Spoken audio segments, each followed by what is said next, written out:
Going abroad, is it a good idea or a bad one? Hi, my name is Dr. Ujala and I am a FMG. And being a foreign medical graduate, I literally faced so many challenges during my MBBS journey. So I can clearly understand and relate the question that is roaming in your mind every day, that MBBS करने के लिए बाहर जाना, is it a good idea or a bad one? Because this particular decision can change your future. So see guys, everyone have their own perspective इस question को लेके. कोई कहता है कि बाहर जाना सेफ नहीं होता है, एटमॉस्फेयर में एडजस्ट हो पाएंगे नहीं हो पाएंगे, टाइम टेकिंग हो जाता है बहुत ज़्यादा, घर से बाहर घर से दूर हम लोग एडजस्ट हो पाएंगे नहीं हो पाएंगे. तो बहुत सारी चीज़ें आ जाती हैं, बहुत सारे सर्कमस्टेंसेस आ जाते हैं जो कि हमको देखने पड़ते हैं बाहर. अगर हम किसी भी कोर्स के लिए, नॉट इवन MBBS, मैं सिर्फ MBBS की बात नहीं कर रही हूँ, बाकी अगर हम बाहर जा रहे हैं तो हमको ये सारी ही चीज़ें देखनी पड़ती हैं, भले ही वो हम MBBS करने के लिए जाएँ या कोई और कोर्स करने के लिए जाएँ. एंड कोई लोग ये सोचते हैं कि नहीं यार, हमको तो MBBS करना ही करना है, तो वो हम यहाँ से करें या बाहर से करें, डजेंट मैटर, हमको हमारा सपना जो है वो पूरा करना है. अब वो यहाँ से हो जाए या बाहर से हो जाए. तो मेरे को ऐसा लगता है कि अगर मेरे पर्सपेक्टिव से देखोगे कि मैं बाहर क्यों गई पढ़ने, तो I am the second type of वाली गर्ल जिसने हमेशा ये सोचा कि यार यहाँ से हो या बाहर से हो, मुझको MBBS करना है, एनी हाउ मुझको मेरा ड्रीम पूरा करना है.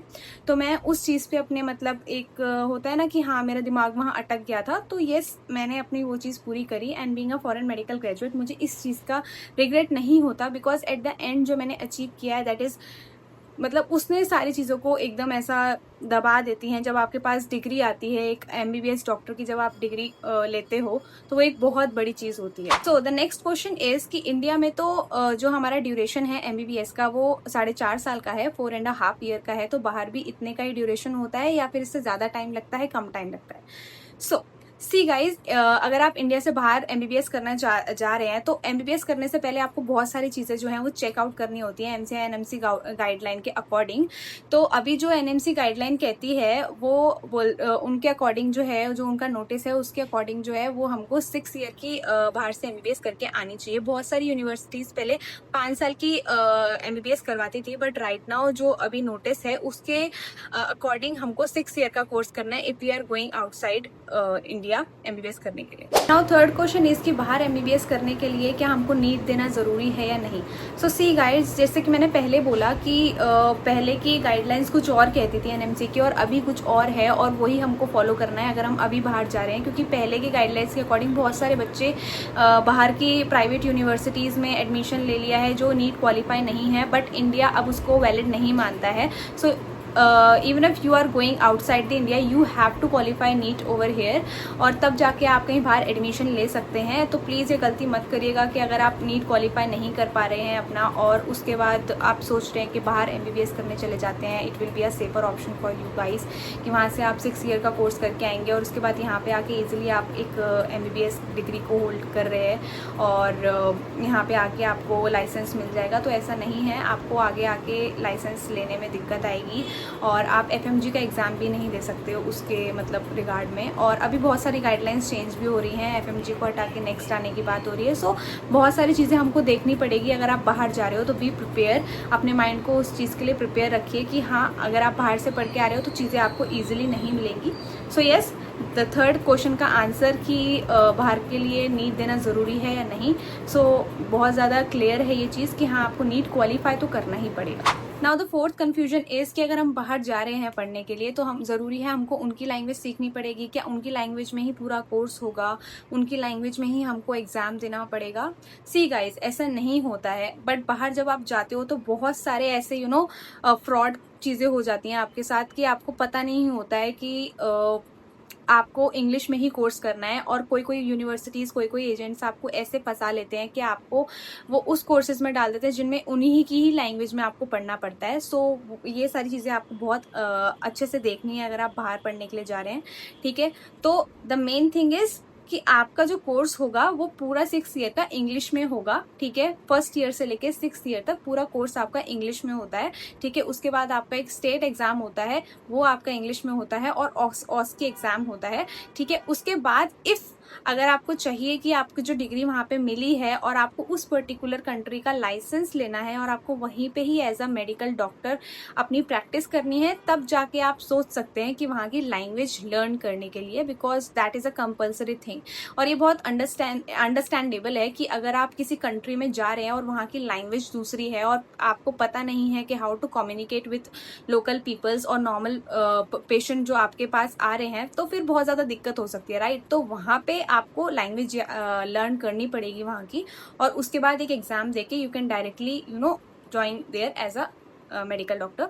बट इंडिया में आने के लिए वहाँ से आपका पूरा कोर्स इंग्लिश में होना चाहिए, ठीक है। So this is the better thing कि आपको पता हो। The fifth question is what is the approximate cost of studying MBBS abroad. मेरे को बहुत सारे DMs आते हैं और ऐसे मैंने जो भी क्वेश्चन है मैंने अपने पास लिखे हुए हैं ताकि मैं उसका इजीली यहाँ पे आंसर कर पाऊँ, ठीक है। तो उसमें से बहुत ज़्यादा इंपॉर्टेंट क्वेश्चन जो आता है, या बहुत ज़्यादा मैं ये बोलूँ कि लोग क्यों बाहर जाते हैं यहाँ पे नीट क्वालिफाई करने के बाद, यहाँ इंडिया में क्यों नहीं प्राइवेट से कर पाते, बिकॉज बहुत ज़्यादा कॉस्टली हो जाता है लोगों के लिए। इसीलिए लोगों को लगता है कि बाहर जाके करेंगे तो थोड़ा सा कम प्राइस में हो जाएगा, MBBS डिग्री मिल जाएगी। तो see it's depend upon country to country. अगर आप किसी यूरोपियन कंट्री में जा रहे हैं तो हो सकता है किसी किसी कंट्री में आपका 25-30 के अंदर पैकेज में 30 lakhs के अंदर हो जाए पूरा 6 ईयर का कोर्स, और कहीं कहीं में आपका 40-45 लग जाए, depend upon country to country. और क्योंकि ऐसा होता है ना कि हर एक यूनिवर्सिटी का अलग फी स्ट्रक्चर होता है, ठीक है। तो उस फी स्ट्रक्चर को आपको फॉलो करना होगा। ज़रूरी नहीं है किसी गवर्नमेंट यूनिवर्सिटी का फी स्ट्रक्चर मतलब सिर्फ फॉर एग्जांपल अगर मेरी यूनिवर्सिटी का फी स्ट्रक्चर आप देखेंगे, जब मैं यूक्रेन गई थी तब वहाँ का फी स्ट्रक्चर सेमेस्टर के वाइज जो था दैट इज़ $2500 पर सेमेस्टर था, ठीक है। बट जब मैं जॉर्जिया में आई तो बहुत सारी चीज़ें जो थी वो चेंज हो गई, ठीक है, पूरा फी स्ट्रक्चर चेंज हो गया। तो हाँ, अगर जिन लोग जो ये मेरी बात सुन के कंफ्यूज हो गए हैं, इसके लिए मैं एक ज़रूर नई वीडियो बनाऊंगी जिसमें आपकी कंफ्यूजन में ये दूर कर दूंगी that why I have included 2 university name over here, एक यूक्रेन की और एक जॉर्जिया की। Actually I am a transfer student from Ukraine to Georgia. So इसके लिए आपको मेरे चैनल को सब्सक्राइब करना पड़ेगा ताकि जब भी मैं ये वीडियो बनाऊं तो आपका ये डाउट भी क्लियर आउट हो जाए, और अगर आपको आगे चल के ऐसी कोई दिक्कत आती है तो you will get a idea कि how to tackle this situation, okay.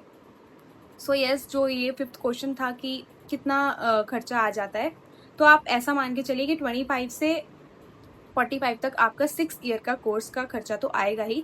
और इसमें आपका क्या क्या इंक्लूडेड होता है, ये बहुत ज़्यादा इंपॉर्टेंट चीज़ है। ये मैं सिर्फ फीस की बात नहीं कर रही हूँ, आपका इंडिया में आना जाना, वहाँ पे रहना खाना, ये सब बहुत सारी जगह महंगा होता है, कभी सस्ता होता है, कभी कुछ होता है। रशिया में आप जाएंगे तो वहाँ पे आपका कुछ और होगा लिविंग एक्सपेंसेस, जॉर्जिया में जाएंगे कुछ और होगा, यूक्रेन में जाएंगे कुछ और होगा, किर्गिस्तान, कजाकिस्तान, एवरीथिंग इन सब का जो होता है वो बहुत अलग अलग फी स्ट्रक्चर, लिविंग एक्सपेंस सबका अलग होता है। तो नेक्स्ट क्वेश्चन इज, बहुत सारे लोग जो हैं वो बाहर जाने से पहले इस चीज़ में कंफ्यूज होते हैं कि अगर हम बाहर जा रहे हैं तो हमको सेम क्लिनिकल एक्सपोजर मिलेगा जो हमें इंडिया में मिलता है। सी गाइस, इट डिपेंड्स, मैं फिर से ही बोलूँगी कि it depends upon country to country, university to university, क्योंकि कोई कोई जगह पे ऐसे होते हैं कि लोग जो होते हैं एक्सपीरियंस्ड होते हैं, डॉक्टर्स होते हैं, आपको खुद वहाँ पे आके पढ़ाते हैं, जैसे कि इंडिया में ही होता है। एक्चुअली क्या होता है कि हमारा जो 6 ईयर का कोर्स है, 6 ईयर के कोर्स में जो 3 ईयर का कोर्स होता है that is donated to a pre clinical subjects, जो कि हमारे एनाटॉमी, फिजियोलॉजी, बायोकेमिस्ट्री, ये सारे होते हैं। तो ये हमारे बेसिकली यूनिवर्सिटीज़ में ही होते हैं, ठीक है। और उसके बाद आफ्टर 3 ईयर हमको हॉस्पिटल्स में पोस्ट किया जाता है, ठीक है, जिसमें हमको बताया जाता है कि हाँ यहाँ पे ये फॉर एग्जाम्पल अगर आप गायनी डिपार्टमेंट में पोस्टेड हैं, आपका गायनी सब्जेक्ट चल रहा है, तो आपको हॉस्पिटल में अलॉट किया जाएगा जहाँ पे आपके जो सीनियर्स हैं आपको लेक्चर रूम में जाके पढ़ाएंगे, फिर आपको केसेस दिखाएंगे, आपका पेशेंट इंटरेक्शन काफ़ी अच्छा हो जाता है। कोई कोई यूनिवर्सिटीज़ में ऐसा होता है, बट कहीं कहीं पे लोगों का इतना अच्छा एक्सपीरियंस नहीं होता है, क्योंकि वहाँ पे लैंग्वेज बैरियर की वजह से, या फिर ऐसा कह लो कि अगर आप बाहर के किसी कंट्री में जा रहे हो तो patient will not be comfortable कि आपके सामने वो कोई चीज़ अपनी डिस्क्लोज कर पाए, ऐसा उसके लिए कंफर्टेबल नहीं होता। तो बहुत सारी जगह जो है मैं बोलूँगी कि बहुत सारी जगह क्लिनिकल एक्सपोजर जो होता है कम मिलता है as compare to India, because India is your own country. वहाँ के लोग आपको जानते हैं, वो आपसे ज़्यादा कंफर्टेबल हैं, वो आपको एज अ डॉक्टर मानते हैं। बट अगर आप बाहर जा रहे हैं तो एट अ सेम टाइम वो आपको एज अ डॉक्टर एक्सेप्ट करने में थोड़ा टाइम लगाते हैं, आपसे कंफर्टेबल होने में थोड़ा उनको टाइम लगता है। तो हाँ, यहाँ पे हमारा थोड़ा बैरियर आ जाता है, बट हाँ चीज़ें जो है वो अपने आप सॉर्ट आउट होने लगती हैं। जैसे जैसे जैसे साल बाय साल हमारा जब हम 4th ईयर से 5th ईयर में जाते हैं, 5th ईयर से 6th ईयर में जाते हैं, तो हाँ क्लिनिकल चीज़ें हमको पता चल जाती हैं, क्लिनिकल एक्सपोजर हमें उतना हो जाता है। तो मैं ये नहीं बोलूँगी कि कंपेयर अगर मैं करूँ कि इंडिया वाले बच्चों से खुद को कंपेयर करूँ तो हमें बहुत बिल्कुल ही क्लिनिकल एक्सपोजर नहीं होता। नो, ऐसा नहीं होता है, हमको भी क्लिनिकल एक्सपोजर होता है, हमको भी चीज़ों के बारे में पता होता है। बट बेसिकली वहाँ के लोगों की वजह से, या फिर ऐसा बोलो कि आप एक फॉरेनर हो वहाँ पे जाके, खुद आप वहाँ पे जब पढ़ रहे हो तो आपको चीज़ों में थोड़ी हेजिटेशन खुद भी होती है, तो उन सब चीज़ों की वजह से वहाँ पे हम कहीं ना कहीं लैक कर जाते हैं। बट अल्टीमेटली जब आप इंडिया में आते हो और एग्ज़ाम देते हो, उस चीज़ के लिए प्रिपेयर करते हो, ठीक है, तो आपको अपने आप ही कॉन्फिडेंस आ जाता है। और उस चीज़ के बाद जब आप अपना यहाँ पे इंटर्नशिप करते हो, that is a mandatory thing in India. बहुत सारे स्टेट्स में ऐसा है और बहुत सारी सिटीज़ में ऐसा है कि आपको यहाँ पे इंडिया में आके अपना FMG देकर इंटर्नशिप करनी है 1 ईयर की। तो वो जो क्लिनिकल एक्सपोजर आपको नहीं भी मिलता है, वो भी आपको यहाँ पे आके मिल जाता है। पेशेंट इंटरेक्शन हो जाता है, आप OPD में बैठते हो। तो यस, मैं अपनी इस इंटर्नशिप के लिए, जो हम इंटर्नशिप में क्या क्या काम करते हैं, बाहर से पढ़ के आते हैं, अपना FMG का एग्ज़ाम कैसे प्रिपेयर करते हैं, उसके लिए मैंने कैसे कैसे प्रिपेयर किया, तो मैं इन सब चीज़ों के बारे में आपको ज़रूर गाइड करूँगी और इन सब चीज़ों के बारे में मैं अपना एक्सपीरियंस आपके साथ ज़रूर शेयर करूँगी।